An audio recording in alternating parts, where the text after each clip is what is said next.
बिस्मिल्लाहिर्रहमानिर्रहीम। अस्सलाम वालेकुम। इस वीडियो में हम किताब अहयाउल उलूम को आगे कंटिन्यू करेंगे। उससे पहले अगर आपने सब्सक्राइब नहीं किया तो सब्सक्राइब कर लें और बेल आइकन प्रेस कर दें। तो शुरू करते हैं। 8वां असल, अल्लाह ताला की पहचान और अताअत उसके वाजिब करने और शरीयत की वजह से वाजिब है, अकल के ज़रिए नहीं। इसमें मुअतज़िला का इख्तलाफ है। हमारी दलील ये है कि अकल अगरचे अताअत को वाजिब करती है, लेकिन इस बात से खाली नहीं कि वो किसी फ़ायदे के बगैर वाजिब करेगी, तो ये मुहाल है, क्योंकि अकल किसी बेफ़ायदा काम को वाजिब नहीं करती। या किसी फ़ायदे और गर्ज़ के लिए वाजिब करेगी तो ये दो हाल से खाली नहीं। ये गर्ज़ माबूद की तरफ लौटेगी और ये अल्लाह ताला के हक़ में मुहाल है, क्योंकि वो अगराज़ व फ़वाइद से पाक है। बल्कि उसके हक़ में कुफ्र व ईमान और अताअत और नाफरमानी सब बराबर हैं। या उसका ताल्लुक बंदे की गर्ज़ से होगा और ये भी मुहाल है, क्योंकि फ़िलहाल इसकी कोई गर्ज़ नहीं, बल्कि वो अताअत की वजह से अपने आप को थकाता और ख्वाहिशात से दूर रहता है। और आखिरत में सवाब और अजाब के अलावा कुछ नहीं। और कहाँ से मालूम हुआ कि अल्लाह ताला नाफरमानी और अताअत दोनों पर सवाब अता फरमाएगा और सज़ा नहीं देगा, हालांकि उसके हक़ में अताअत व अस्यान बराबर हैं, क्योंकि उसका किसी एक की तरफ मिलान नहीं और ना ही उनमें से कोई एक उसके साथ ख़ास है। ये इम्तियाज़ शरीयत के ज़रिए मालूम होता है। जिस शख्स ने खालिक व मखलूक को एक दूसरे पर क़यास करते हुए ये मौक़िफ़ इख्तियार किया, वो भटक गया, क्योंकि मखलूक शुक्रिया और इनकार ही फ़र्क करती है। इसलिए कि उनमें से एक पर आदमी खुश होता है और लज़्ज़त महसूस करता है, दूसरे पर नहीं। अज़ाल्ला शुबा, अगर कहा जाए कि जब अताअत में गौर व फ़िक्र और उसकी मार्फत शरीयत की वजह से है, और शरीयत उस वक़्त तक हासिल नहीं होती जब तक मुकल्लिफ़ उसमें गौर व फ़िक्र न करे, तो जब कोई मुकल्लिफ़ अपने नबी से कहे कि अकल मुझ पर गौर व फ़िक्र वाजिब नहीं करती और मेरे यहाँ शरीयत गौर व फ़िक्र के बाद साबित नहीं होती और मैं खुद नज़र पर जुरत नहीं करता, तो ये बात रसूलुल्लाह सल्लल्लाहु अलैहि वसल्लम को लाजवाब कर दे। हम कहते हैं उस शख्स का ये कौल इसी तरह है कि कोई शख्स किसी जगह पर खड़ा हो और कोई उसे कहे कि तुम्हारे पीछे ज़रा रसां दरिंदा है, अगर तू अपनी जगह से हटेगा तो वो तुझे खा लेगा, और अगर तू पीछे की तरफ मुतवज्जा होकर देखेगा तो मेरे सच को पहचान लेगा। तो जो शख्स खड़ा है वो कहे, जब तक मैं पीछे न देखूं तेरा सच साबित नहीं होगा, और मैं पीछे मुड़कर नहीं देखूंगा जब तक तुम्हारा सच साबित ना हो जाए।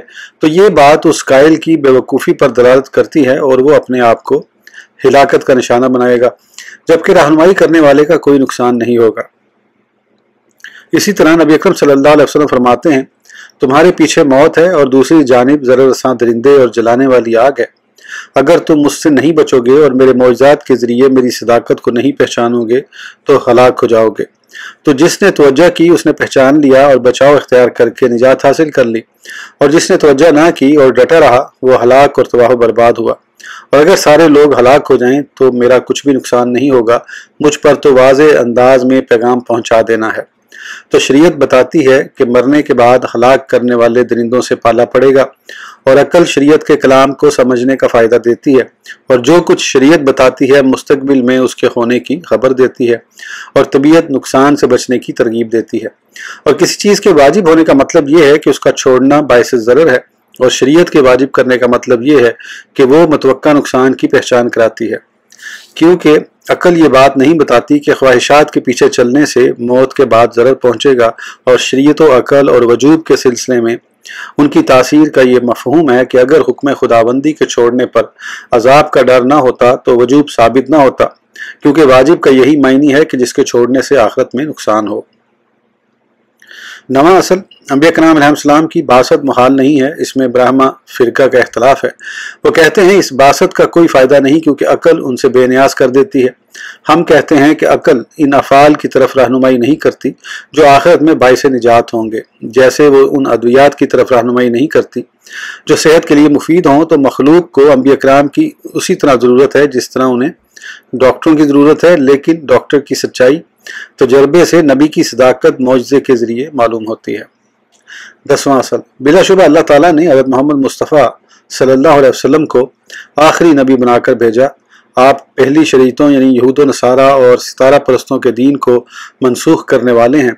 अल्लाह ताला ने ज़ाहिरी मौजज़ात और रोशन दलाइल के साथ आपकी तायीद फरमाई, जैसे चाँद का फट जाना, कंकरियों का तस्बीह करना, जानवरों का बोलना और आपकी मुबारक उंगलियों से पानी का जारी होना।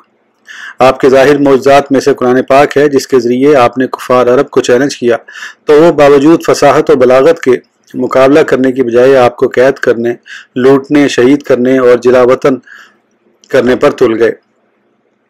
जैसे अल्लाह ताला ने उनके बारे में बताया, वो कुरान पाक की मिसल लाने और उसका मुकाबला करने पर कादिर न हुए, क्योंकि इंसान के बस में नहीं कि वो कुरान पाक की फसाहत और तरतीब को जमा कर सके।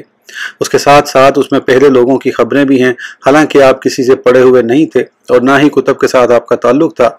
फिर ये कि आपने गैब की खबरें दी जो मुस्तकबिल में सच साबित होती, जैसे इरशाद खुदाबंदी है, लक़द खुलुन्नल मस्जिदुल हराम इंशाअल्लाहु आमिनीना मुहल्लिकीना रूसकुम व मुकस्सिरीन। तर्जुमा, अगर अल्लाह ताला ने चाहा तो तुम अमन व अमान के साथ ज़रूर मस्जिद हराम में दाखिल होगे, सरों को मुंडवाते या बाल तरशवाते हुए।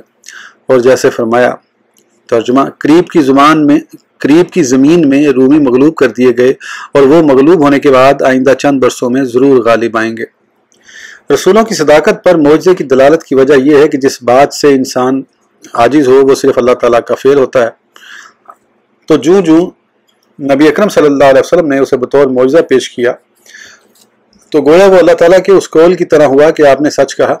ये ऐसे ही है जैसे कोई शख्स बादशाह के सामने खड़ा हुआ और उसकी राया के सामने दावा करे कि उसे बादशाह ने उनकी तरफ भेजा है, तो जब वो बादशाह से कहे कि अगर तुम सच्चे हो 3 मरतबा अपने तख्त पर खड़े हो जाओ और अपनी आदत के खिलाफ बैठो, चुनांचे बादशाह उस तरह करे तो उससे हाजरीन को उस बात का वाज़ेह इल्म हासिल होगा कि गोया बादशाह ने उसकी सदाकत की तस्दीक कर दी। चौथा रुकन समाजी बातें और नबी अकरम सल्लल्लाहु अलैहि वसल्लम की खबरों की तस्दीक, ये भी 10 असूल पर मुश्तमिल है। पहला असर हशर व नशर का जिक्र शरीयत में है और ये हक है, उनकी तस्दीक वाजिब है, क्योंकि अकलन ये मुमकिन है और उसका मतलब फना करने के बाद दोबारा उठाना है, और ये अल्लाह ताला की कुदरत में है, जैसे पहली मर्तबा पैदा करना है। अल्लाह ताला इरशाद फरमाता है, तर्जुमा, वो कहता है कौन हड्डियों को जिंदा कर सकता है जबकि वो पोशीदा हो गई, आप फरमा दीजिए वही उनको जिंदा करे जिसने उन्हें पहली बार पैदा किया था। तो इब्तदा के साथ आदा पर इस्तदलाल फरमाया, नीज़ इरशाद खुदाबंदी है, मा खल्कुकुम वला बासुकुम इल्ला कनफ्सिन वाहिदातिन। तर्जुमा, तुम्हारी पैदाइश और क़यामत के दिन उठना एक नफ्स की तरह है। आदा लौटाना, दूसरी बार इब्तदा करना है, तो पहली इब्तदा की तरह यह भी मुमकिन है। दूसरा असल मुनकर नकीर का सवाल, इसके बारे में हदीस आई हैं, लिहाजा उसकी तस्दीक वाजिब है, क्योंकि यह मुमकिन है इसलिए कि उसका तकादा सिर्फ इतना है कि ज़िंदगी को उस जुज़ की तरफ लौटाया जाए जिसके ज़रिए खिताब को समझा जाता है, और ये बात फ़ी नफ्सा मुमकिन है, और इस बात के ज़रिए उसे रद्द नहीं किया जा सकता कि मैयत के इज्जा को हालत सुकून में होता है, लेकिन अपने बातिन के साथ तकलीफ और लज्जात का इदराक करता है, जिसका असर बेदारी के बाद भी महसूस होता है। नबी अकरम सल्लल्लाहु अलैहि वसल्लम हज़रत जिब्राइल अलैहिस्सलाम का कलाम सुनते और उन्हें देखते थे, लेकिन लोग आपके गिर्द होते, वो ना सुनते थे और ना देखते थे, और उन्हें उसके इल्म से उतना ही हासिल होता जितना वो चाहता। तो जब उनके लिए फरिश्तों को देखना और सुनना नहीं रखा था तो उन्हें हज़रत जिब्राइल अलैहिस्सलाम का इदराक नहीं होता था। तीसरा असल अज़ाब कब्र। अज़ाब कब्र के बारे में शरीयत ने बयान किया है। अल्लाह ताला फरमाता है, तर्जुमा, वो आग जिस पर वो सुबह शाम पेश किए जाते हैं और जिस दिन क़यामत कायम होगी, हुक्म होगा कि फ़िरौनियों को सख्त अज़ाब में दाखिल करो। नबी अकरम सल्लल्लाहु अलैहि वसल्लम और इस्लाफ यानी बुजुर्गों का अज़ाब कब्र से पनाह मांगना मशहूर है और ये मुमकिन भी है, लिहाजा उसकी तस्दीक वाजिब है। मैयत के इज्जा का दरिंदों के पेटों और परिंदों के पोटों में मुतफरक होना उससे माने नहीं है, क्योंकि हैवान के मखसूस अज्जा को महसूस होता है और अल्लाह ताला इस बात पर कादिर है कि इन अज्जा में एहसास पैदा फरमा दे। चौथा असल मीज़ान हक है। अल्लाह ताला इरशाद फरमाता है, तर्जुमा, और हम क़यामत के दिन अदल वाले तराजू कायम करेंगे। और इरशाद खुदाबंदी है, तो जिन आमाल का वज़न भारी होगा वही लोग फलाह पाएंगे, और जिनके आमाल तोल में हल्के होंगे बस वही हैं जिन्होंने अपनी जान को नुकसान में डाला। और उसकी वजह यह है कि अल्लाह ताला दर्जात आमाल के मुताबिक नामा आमाल में वज़न पैदा कर देगा, तो बंदों के आमाल की मिकदार खुद बंदों को मालूम हो जाएगी, हत्ता के अजाब की सूरत में अदल और माफ़ी नीज़ दुगना सवाब देने की सूरत में उसका फजल उन पर जाहिर हो जाएगा। पांचवा असल पुल सिरात, ये एक पुल है जो जहन्नम की पुश्त पर बिछाया गया है, बाल से ज़्यादा बारीक और तलवार से ज़्यादा तेज़ है। अल्लाह ताला इरशाद फरमाता है, तर्जुमा, उन सबको दोज़ख की तरफ हांको और उन्हें ठहराओ, उनसे पूछा जाएगा। और यह भी मुमकिन है, बस उसकी तस्दीक वाजिब है, क्योंकि जो ज़ात परिंदों को हवा में उड़ाने पर कादिर है वो इंसान को पुल सिरात पर चलाने पर भी कादिर है। छठा असल जन्नत और दोज़ख पैदा कर दिए गए हैं। अल्लाह ताला इरशाद फरमाता है, ترجمہ، اور اپنے رب کی بخشش حاصل کرنے میں جلدی کرو اور اس جنت کی طرف دوڑو جس کی چوڑائی میں تمام آسمان اور زمین سما جائیں، وہ متقی لوگوں کے لیے تیار کی گئی ہے۔ 7واں اصل، خلافت و امامت۔ رسول اکرم صلی اللہ علیہ وسلم کے بعد امام حق حضرت ابوبکر صدیق، پھر حضرت عمر فاروق، پھر حضرت عثمان غنی اور پھر حضرت علی المرتضیٰ رضی اللہ عنہم ہیں۔ امام کے بارے میں نبی اکرم صلی اللہ علیہ وسلم کی طرف سے کوئی نص قطعی نہیں آئی، کیونکہ اگر ایسا ہوتا تو مختلف شہروں میں لشکروں پر آپ نے جو حاکم یا امیر مقرر فرمائے تھے یہ ان سے بھی زیادہ ظاہر اور واضح ہوتا اور پوشیدہ نہ رہتا، کیونکہ وہ پوشیدہ نہیں رہے تو یہ کیسے پوشیدہ رہ گیا، اور اگر یہ بات ظاہر تھی تو کیسے مٹ گئی اور ہم تک نہ پہنچی۔ حضرت ابوبکر صدیق رضی اللہ عنہ صحابہ کرام کے انتخاب اور بیعت کی وجہ سے امام ہوئے، اور اگر کسی دوسرے صحابی کے لیے نص ثابت کی جائے تو تمام صحابہ کرام پر رسول اللہ صلی اللہ علیہ وسلم کی مخالفت کا الزام آئے گا اور یہ اجماع کو توڑنا ہوگا۔ اس بات کو اس سلسلے میں نص ہے، رافضیوں نے گھڑا ہے۔ اہل سنت کا عقیدہ ہے کہ تمام صحابہ کرام پاک ہیں اور قابل تعریف بھی، جیسے اللہ تعالیٰ اور اس کے رسول صلی اللہ علیہ وسلم نے ان کی تعریف فرمائی ہے۔ حضرت معاویہ اور حضرت علی مرتضیٰ رضی اللہ عنہ کے درمیان جو اختلاف ہوا وہ اجتہاد پر مبنی تھا۔ حضرت معاویہ کی طرف سے امامت کا جھگڑا نہ تھا، کیونکہ حضرت علی المرتضیٰ رضی اللہ عنہ کا خیال تھا کہ چونکہ حضرت عثمان غنی رضی اللہ عنہ کے قاتلین کے قبائل بھی زیادہ ہیں اور وہ لشکر میں بھی شامل ہیں، لہٰذا ان قاتلین کو حضرت عثمان غنی رضی اللہ عنہ کے رشتہ داروں کے حوالے کرنا خلافت کے ابتدائی دور میں ہی اس میں خلل کا باعث ہوگا، لہٰذا آپ نے تاخیر کو زیادہ بہتر سمجھا۔ اور حضرت معاویہ رضی اللہ عنہ کا خیال تھا کہ ان لوگوں کے اتنے بڑے جرم کے باوجود اس معاملے میں تاخیر انہیں ائمہ کے خلاف ترغیب دینے کے مترادف ہے اور اس سے خون ریزی ہوگی۔ جلیل القدر علماء کرام نے فرمایا کہ ہر مجتہد کی رائے صحیح ہوتی ہے، لیکن دوسرے حضرات نے فرمایا ایک کی بات درست ہوتی ہے، اور کسی بھی اہل علم نے حضرت علی المرتضیٰ رضی اللہ عنہ کی سوچ کو غلط قرار نہیں دیا۔ 8واں اصل، صحابہ کرام کی فضیلت اور اس کی ترتیب۔ صحابہ کرام کی فضیلت ان کی خلافت کی ترتیب کے مطابق ہے، کیونکہ حقیقی فضیلت وہ ہوتی ہے جو اللہ تعالیٰ کے ہاں فضیلت ہو اور اس پر رسول اکرم صلی اللہ علیہ وسلم کے سوا کوئی مطلع نہیں ہو سکتا۔ تمام صحابہ کرام کی تعریف میں بہت سی آیات اور احادیث آئی ہیں۔ فضیلت کی باریکیوں اور اس کی ترتیب کو وہی لوگ جانتے تھے جنہوں نے وحی اور نزول قرآن کا مشاہدہ کیا۔ وہ احوال کے قرائن اور فضیلت کی باریکیوں سے یہ بات معلوم کرتے تھے۔ اگر وہ لوگ اس بات کو نہ سمجھتے تو خلافت کو اس طرح ترتیب نہ دیتے، کیونکہ وہ اللہ تعالیٰ کے معاملے میں کسی ملامت گر کی ملامت کی پرواہ نہیں کرتے تھے اور کوئی قوت انہیں حق سے پھیر نہیں سکتی تھی۔ 9واں اصل، شرائط امامت۔ اسلام اور مکلف ہونے کے بعد امانت کی شرائط 5 ہیں: مرد ہونا، متقی ہونا، عالم ہونا، امور حکومت پر قادر ہونا اور قریش میں سے ہونا، کیونکہ حضور علیہ السلام نے فرمایا ترجمہ ائمہ قریش سے ہوں گے۔ اگر ان صفات کے حاملین کئی ہوں تو جس کے ہاتھ پر زیادہ لوگ بیعت کریں اور جو اکثریت کا مخالف ہوگا وہ باغی ہوگا، اسے حق کے سامنے جھکنے پر مجبور کرنا واجب ہے۔ 10واں اصل، خوف فتنہ کے وقت انقاد امامت۔